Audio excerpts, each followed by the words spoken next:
ఏపీలో బోగస్ ఓట్లు కలకలం రేపుతున్నాయి. తూర్పుగోదావరి జిల్లా రాజనగరం నియోజకవర్గంలో 20,000 బోగస్ ఓట్లు గుర్తించారు. ఈ బోగస్ ఓట్లు తొలగించాలని ఎన్నికల అధికారికి నాయకులు ఫిర్యాదు చేశారు. ఒకే డోర్ నెంబర్తో 144 ఓట్లు నమోదు చేసినట్టుగా బయటపెట్టారు. ఒకే వ్యక్తికి రకరకాల పేర్లతో ఓట్లు నమోదు చేశారు. వాలంటరీ సచివాలయ వ్యవస్థలతో పేక్ ఓట్లు రాయించారని బత్తుల బలరామకృష్ణ ఆరోపించారు. ఈ మేరకు ఎన్నికల అధికారికి ఫిర్యాదు చేశారు.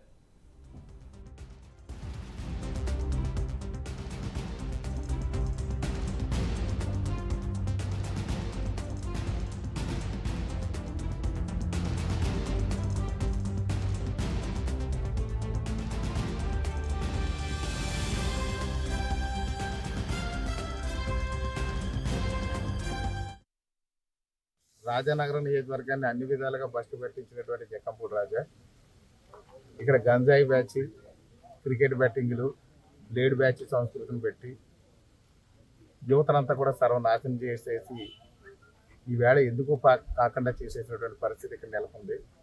అదేవిధంగా కొండలు దోచేశారు, చెరువులు దోచేశారు, భూ కబ్జాలు చేశారు, స్థల కబ్జాలు చేశారు. వాళ్ళకి ఎప్పుడు చూసినా ఈ దోపిడీ ఒక్కటే. వాళ్ళకి బినామీ పేర్లతో బినామీ బ్రదర్స్ని పెట్టుకుని ఇక్కడ రియల్ ఎస్టేట్ చేసి అక్రమంగా కూడా ఈ రాజనగరం మండలం అంతా కూడా పూర్తిగా దోచుకునేటువంటి పరిస్థితి ఉంది. మిగిలిన వాళ్ళు ఎవరిని కూడా రియల్ ఎస్టేట్ వ్యాపారం చేయకుండా వాళ్ళకి ఏదైతే జక్కంపూడి ట్యాక్స్ పే చేస్తారో ఆ పే చేసే వాళ్ళకి మాత్రమే అవకాశం ఇచ్చారు. కానీ ముఖ్యంగా మాత్రం వాళ్ళ బినామీ సోదరులకు మాత్రం మొత్తం అంతా కూడా పట్టం కట్టేసి ఇక్కడ రియల్ ఎస్టేట్ వ్యాపారం అంతా చేసుకోమని ఎస్ఎన్ భూములు, చెరువులు సైతం కబ్జాలు చేసేసి, పార్కులు సైతం కబ్జా చేసేసి, ఒక్కొక్క స్థలం ముగ్గురేసి రిజిస్ట్రేషన్ చేసేసి దోషించారు. అడ్డొచ్చిన నాయకులపై దౌర్జన్యం చేయడం, హత్యా ప్రయత్నం కూడా చేయడం అనేది వీళ్ళకి అలవాటుగా మారిపోయింది.